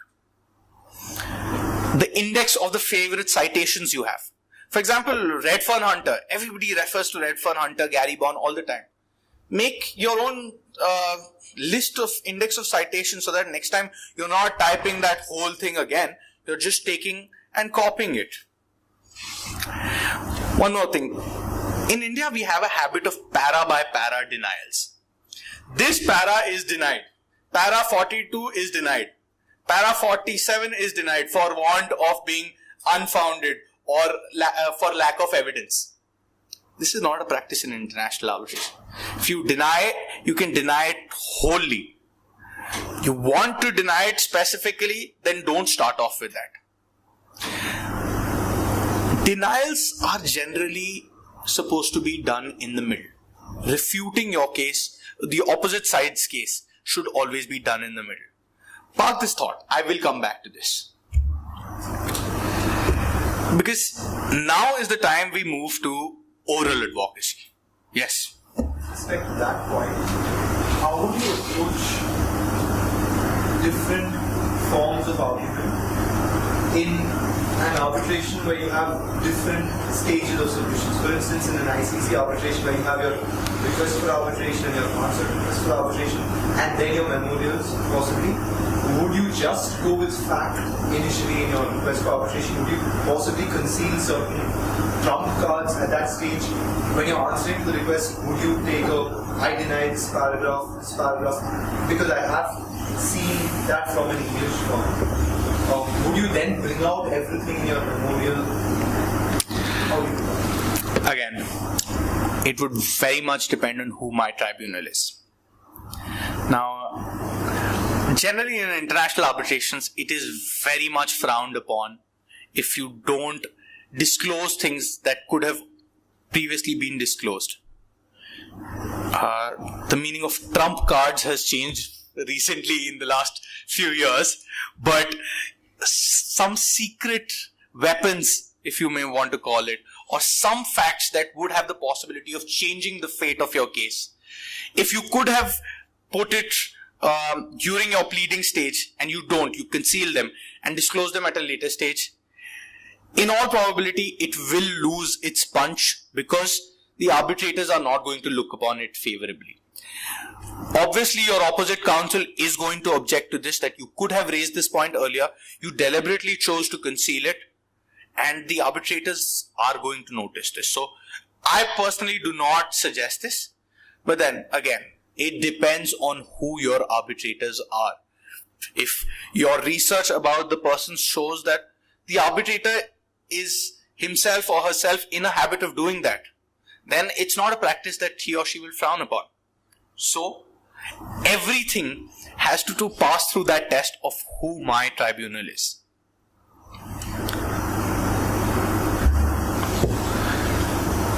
Alright, so with this we can segue into oral advocacy.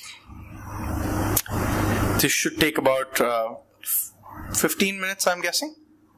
And then we'll have some time for questions. Again, please interrupt me whenever you want. We are getting a lot of questions from this side. I'm hearing less from this side. So any queries you have, you can interrupt me or save them for once I'm done with the oral advocacy. Oral advocacy is your first real chance to engage with the tribunal. It's the time you meet the tribunal often for the first time. Don't use it to rehash the things you've already said in your written statements. Lay your case theory. Tell them that this is my case. Just don't overdo it. Just don't have extremely long opening statements because they won't really have much of impact.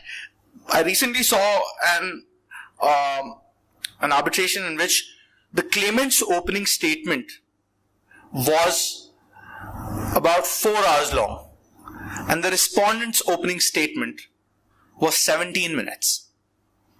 Trust me, the respondent was much more effective. Who won? It's still going on. We haven't had the award yet. But personally, I thought the respondent was much more effective and it was evident. Because with that, you show that they are unnecessarily trying to complicate the case. This case is as simple as this. So, again, just don't try to fill up pages. In India also there's a habit, just to show my client that I've done a lot of work, I've produced so much pages after pages after pages. But the reality is, it may look good to your client, but he's not going to be happy if it's not effective. At a later stage, when you suddenly realize that nobody's reading that, that's the time you'd realize that you should have taken a stand and been much more articulate. So always keep this in mind, that opening statements is the first chance to be engaging with the concerns of the tribunal. They've already made up 60% of their mind. Understand at this stage what are their concerns. Use logic and fit law in it. Start your storytelling, but don't make a speech. In arbitration, eye contact is much more important than it is in a courtroom. So, please don't read a speech. Nothing will justify you reading your speech. It's fine to have a speech in front of you. It's fine to keep reading this. Again, when I started off as a mooter, I used to make a proper speech word by word. Good morning to the last word, thank you for your patience, and I rest my case, or things like that. Eventually, I moved on to a line of arguments. This is going to be a process. By the time a lot of people become senior counsels, they just have 5 points in front of them, and they can argue the whole day just from those 5 points. So it takes time, but don't read a speech. If you read a speech, it's not going to be effective at all. You may have seen in court people reading a speech. Realize that in arbitration, the same thing would be even half as effective, because eye contact is much more important in arbitration. Again, give a roadmap. When you're starting off arguing, give the arbitrators a roadmap so that they know where they're going. How much time would it take tentatively? Where will you move to the next point? If they have an idea, then it's just going to be way more comfortable. So tell them what you're going to tell them. Then tell them that, and tell them what you've just told them. Open, give your point, and summarize your point. That is the way you will have finally properly impressed your point upon the arbitrators. Now, probably in oral advocacy, there is nothing I will say which is as important as the point I'm going to make now. It's okay to be scared. It's very often that we are faced with, maybe we are mooting, we are arguing before a court or a tribunal. You think, okay, I'm fretting, I'm nervous. I don't know what I'll say. I'm daunted by the chance, the opportunity. The thing is, it's okay to be scared. When I was invited by Nyaya Initiative to talk to you about arbitration advocacy, what do you think? Obviously, I was scared. I saw the people who've spoken to you before. I realized, okay, these are the people I'd apply for I'd apply for internships under. I studied at GNLU, so I know all of you are probably smarter than I am. So again, it's okay to be scared. As you go further in your profession, you will learn to make peace with this.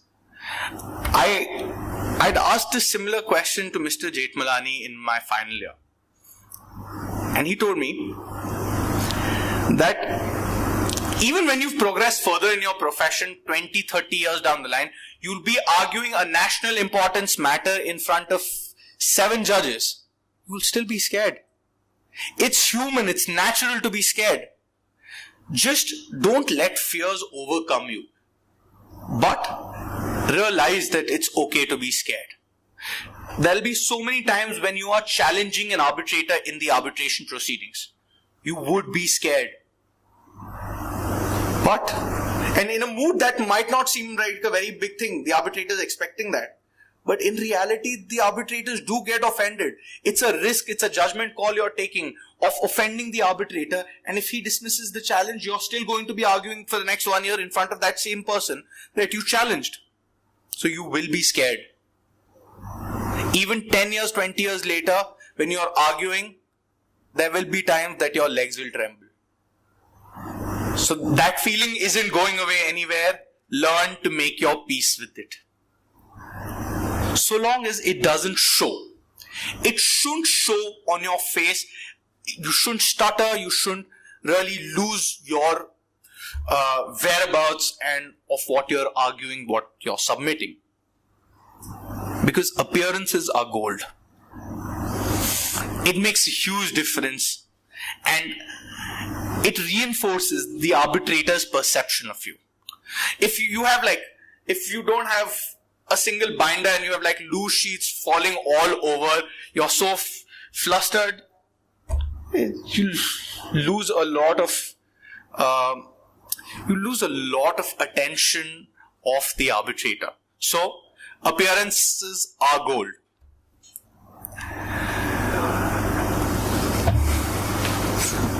That's okay. It's been a long time he's been avoiding that call.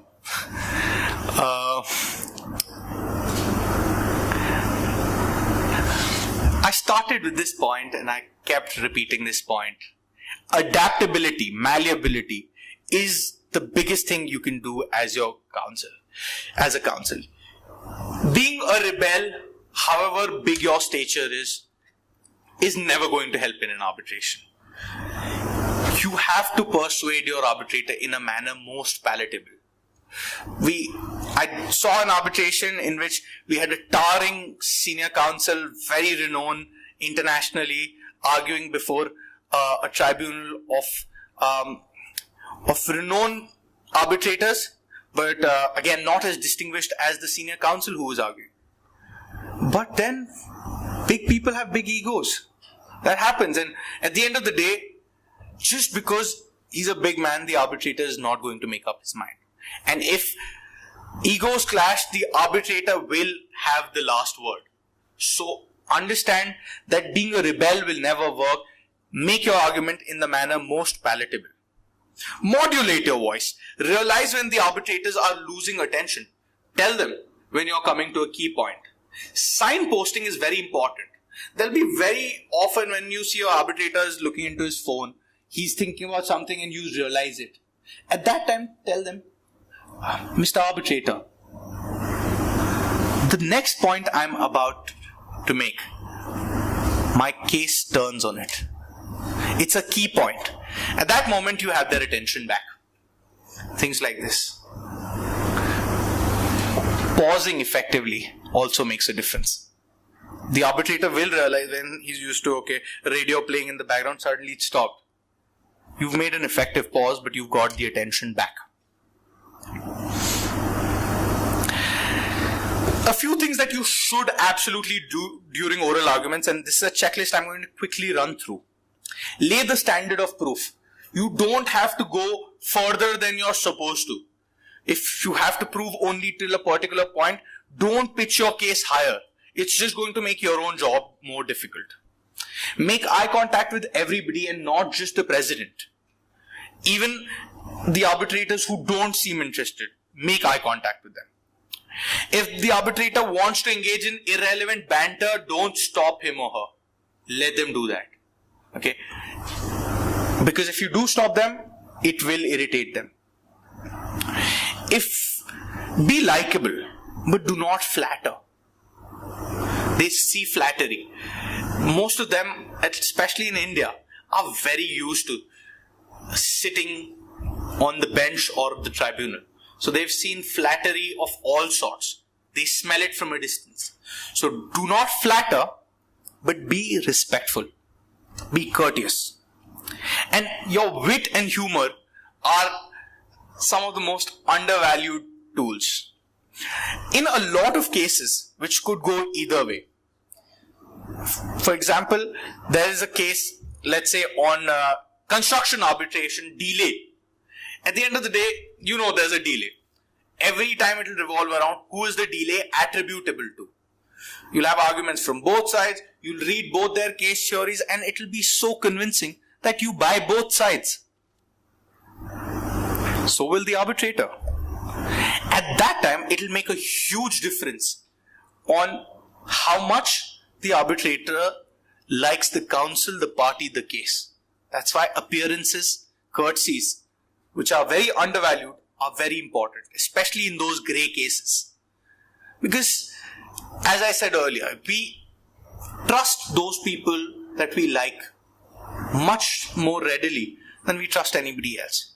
So if the arbitrator has a good impression on you, if you have a good rapport developed over the case with the arbitrator, and it is very hard to pinpoint the blame, but a decision has to be made, this would be a very major motivating factor. Other factors would be your body language. It would make a difference how fidgety you are, how much eye contact you make with the arbitrators. All of this is going to make a major difference in those gray area cases. Now, one of the very stupid things we counsels do is criminal law style objections in arbitration. Objection, my lord. I have heard this way too many times recently, and every time it irritates the arbitrator so much, because arbitration advocacy, you don't really have so much objections on every small point. So choose your fights wisely. Don't fight unnecessarily. If you show your aggression on petty issues, the issues where you actually need to show aggression and push, the arbitrator is not going to take you seriously. And again, as I said, when you concede, you come across as reasonable. Your advocacy lies in turning around and saying that although I have conceded, this does not hurt my prayer.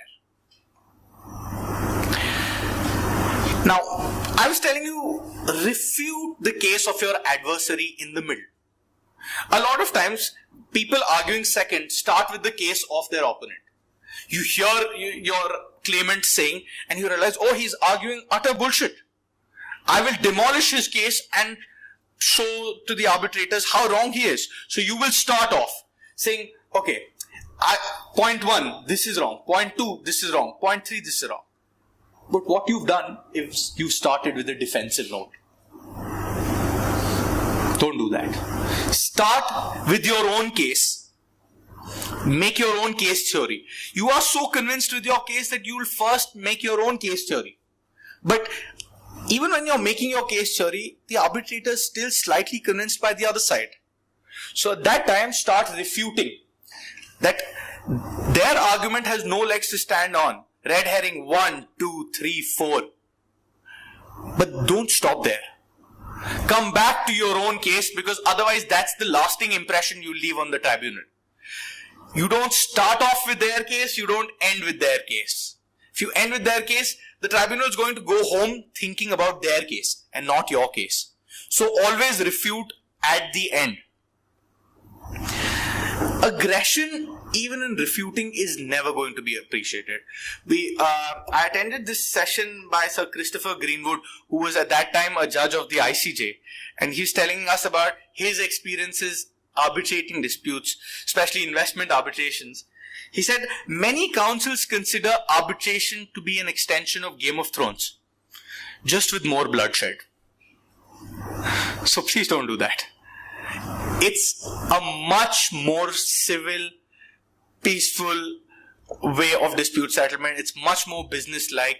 It's not grabbing throat advocacy. Cross-examination does not have to be cross. In fact, it should never be cross. In arbitration, it is never appreciated. In most cases, by a rule of thumb, it's not appreciated to question the character of a witness, unless that itself is a material issue in the arbitration. So don't go after the witness personally. That is not appreciated.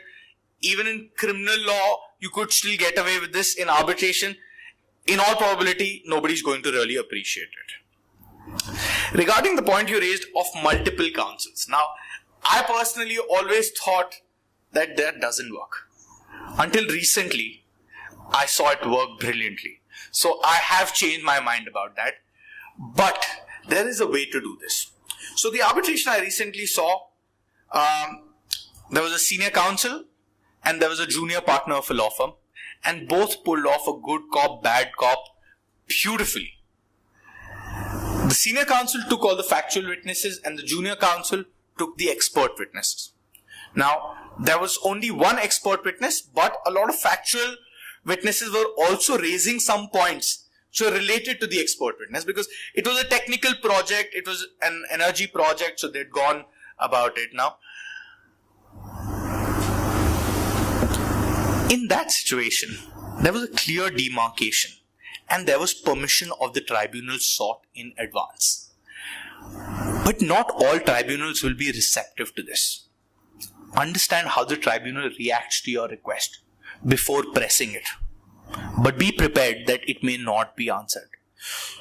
You should always prepare that one counsel is going to do the whole thing. But if you think that somebody else can do it better, some sections, especially in large technical cases, ask the permission of the tribunal. And depending on the tribunal, they will accept or reject your request. But again, everything I say here comes back to the same thing. The tribunal. Your job is just to convince the tribunal and not to make a brilliant argument. You think that if 5 associates dealt with a particular issue, they would know the issue best, they all should argue. But that doesn't work. The tribunal gets used to a particular style of being addressed, and that's what they prefer. So, more than 2, I would never suggest. But in some cases, 2 works. And I've just recently seen that, that's why I say this. Bring up the topic of witnesses and expert witnesses. I have 2 related questions. Yeah.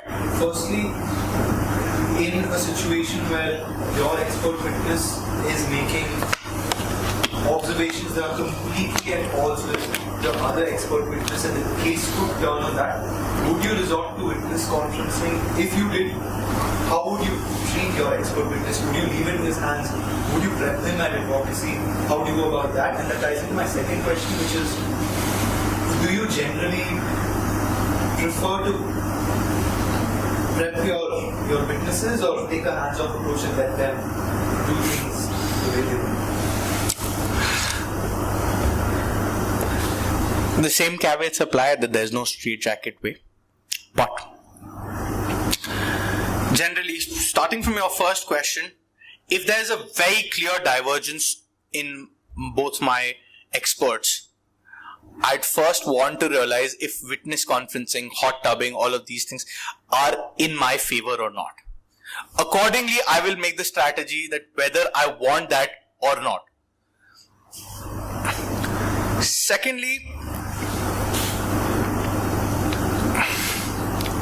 On the point of hot topic, what role does the council have to play when 2 expert witnesses are doing it? And could you just explain that concept? okay, hot tubbing is just a slang for when you have multiple expert witnesses together discussing the point together in front of the tribunal, examining, cross-examining each other.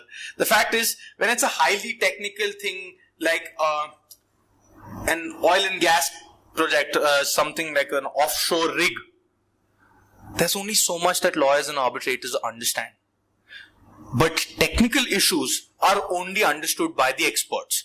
So I as claimant will bring my own experts, the respondent will bring his or her own experts. Generally how it goes is that my expert will give a witness statement, which is his examination in chief, and then will be cross-examined by the other counsel, and the same would be done for their witness, expert witness. But the thing is, when this gets too complicated, very often you resort to witness conferencing and hot tubbing, whereby you bring all the experts together and ask them to discuss and try to first find common ground. If they can agree on 2 out of 5 issues, you have 2 less issues to debate. Then on those 3 issues, very often you have the witnesses question each other in the presence of the tribunal, picking holes in each other's theories. Now, it's just easier because first lawyers would have to understand that highly technical concept, then examine an expert in that area, and then explain it to an arbitrator who himself doesn't really know that subject. So it's just for efficiency purposes that these things have been evolved. Now, personally, prepping witnesses differs from country to country. That's dependent on legal cultures. I don't have an answer on one end of the spectrum. There's always a balance. You do not tell your witness what to say because it's not an argument. It's a witness saying what he or she is saying. But then you read their witness statements. In arbitration, there is no chief examination. Mostly there is no chief examination like there is in civil trials. So you generally have the witness giving his own testimony in the form of an affidavit.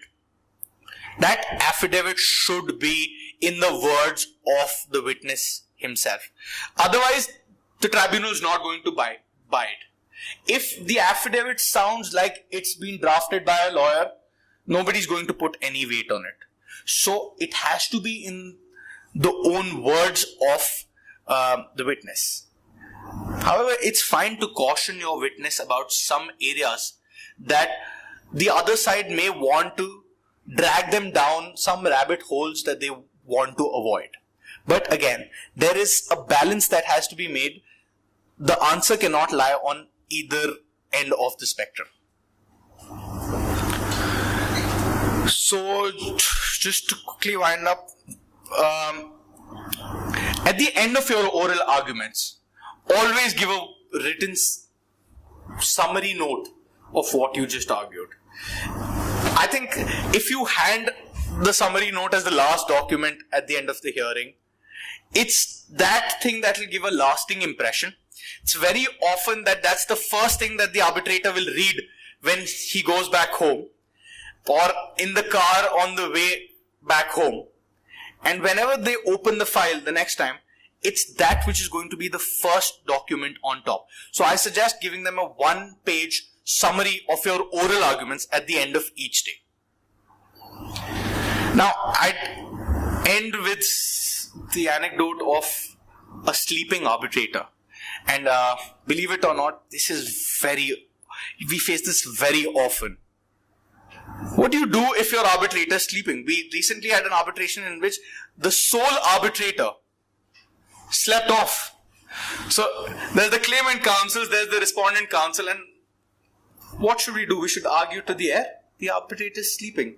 But it's human, it's natural. Judges sleep, arbitrators sleep off. They're human. It's not that they're disinterested, but it's just that they dozed off. They're elderly people. It's very natural for this to happen. Now, what would you do in such a situation? If your arbitrator is sleeping, it's a sole arbitration. The only person who really matters in the room is sleeping. I saw somebody pull off a stunt very beautifully, and that's what I'd share with you. The counsel who was arguing, he realized that the arbitrator is sleeping. He had a pile of books next to him, and he threw them on the floor with full force. So hard that it startled the arbitrator. Arbitrator got up, and the counsel apologized. I'm sorry, Mr. Arbitrator. My hand slipped, the books fell down. I think I'm losing my orientation. Perhaps I could really use a coffee break right now. And that is what really worked. Anyway, that brings me to the end of my session. I thank you all for your patience. You've really given me a lot of it. And before I close, if there are any questions, please feel free to ask them if you didn't ask any on the way. Or if you're too shy to ask those questions, you can ask me them outside. Again, thank you, Nyaya, for inviting me. And thank you, Nalsar, for hosting me. Right, I'll pass the mic around to anyone who has any questions. So, raise your hands.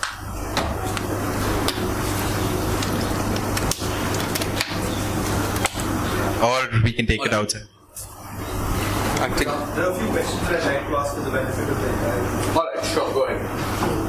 So these are questions that we've asked a couple of practitioners before. Yeah. Firstly, would you say that opting for arbitration early on and staying with arbitration for a significant amount of time, maybe 4 years, would preclude us from returning possibly to India, or possibly even if were in India to the practice of litigation?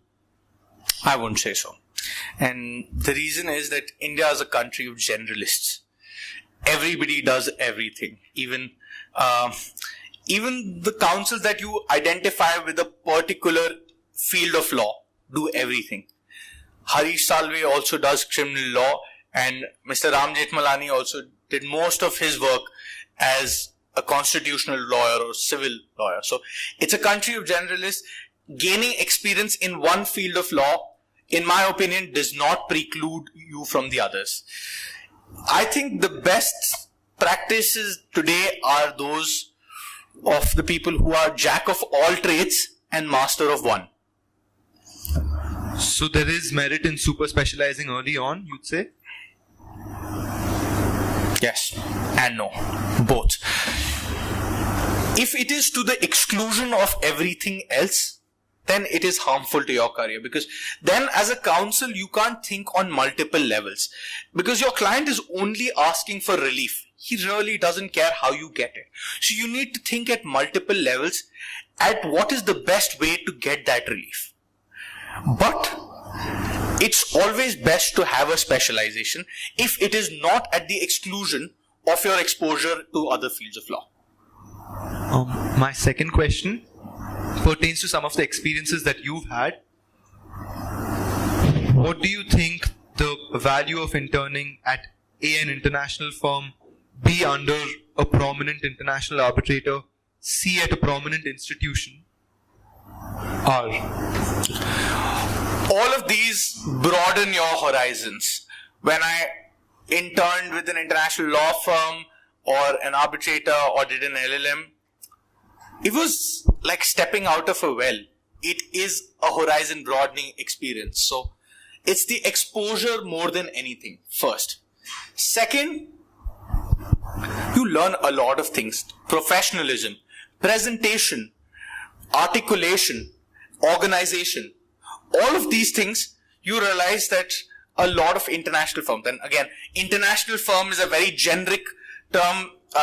It has to be a good place and things like that. But a lot of international firms, the premier ones, just do it so much better. They have institutional memory, which has experience of collective practitioners over years. The firm I had the fortune of working with had been around for over 130 years. So the collective institutional history of experience reflects in their working.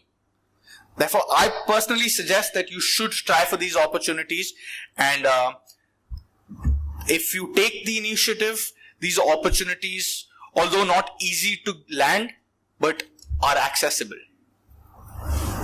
Any other questions? Yes. Just one. Yeah, just. So, what would you say is something that you can possibly do in law school that kind of helps you look at these horizons broadly, but like not limiting them? So, for instance, I think that when you moot, you kind of understand something pretty well, and then you think of it as the be all end all. So, how would you prioritize stuff like mooting or academic research along with the stuff we study at law school? And what's the other thing or something else you could do to kind of understand what the practice is before you kind of get into it? Well, I can't form a perfect hierarchy of the things you should do, but my personal experience, the thing I would put at top priority is partying with different people. Make friends, enjoy law school, because after law school, life is very different. And when you look back upon law school, a lot of your experiences will be identified with people rather than the things you've done or papers you've published or moots you've done. I did 6-7 moots during law school, but most of my memories from mooting are with people and the conversations I had and the initiatives we took together. Also, distinguishing yourself comes from initiatives. I must congratulate Nyaya is a wonderful thing. When I was graduating from law school, I started an initiative that keeps getting me so much goodwill that I never thought. People who know that initiative much more than they know me. The GLASS scholarship, which is the litigation assistant scholarship of GNLU. I was in my final year when I took the concept note to our director and we started that process. So many things like this. The initiatives you take would propel you in your career much more than anything. Publications. Now, people write off writing for blogs very much. I think Nalsar is a little different because a lot of very good homegrown blogs. But writing for blogs is, it's very useful. Okay, it helps you get into the habit of writing. So write for blogs, smaller places, magazines, and things like that. Just take every opportunity to write. That will really help you in your careers.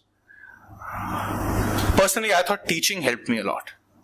I started teaching at GNLU from my 3rd, 4th year, and since then I've been involved with teaching assignments in workshops and long credit courses with different universities. It personally helps me a lot. Start taking those student teaching assignments where you're helping your junior batches. Even if it's not formal, if it's one night before the exams, helping your batchmates pass the exam, all of that will help you. All right. Yeah, so I won't keep anyone else from dinner any longer. So anyone with questions, please take it outside. Thank you all for being here, and thank you, God, for coming down, spending time with us, and sharing your nuggets with us. I'm sure anyone else who has anything will reach you Let's later. not keep the others from dinner. We can take this outside.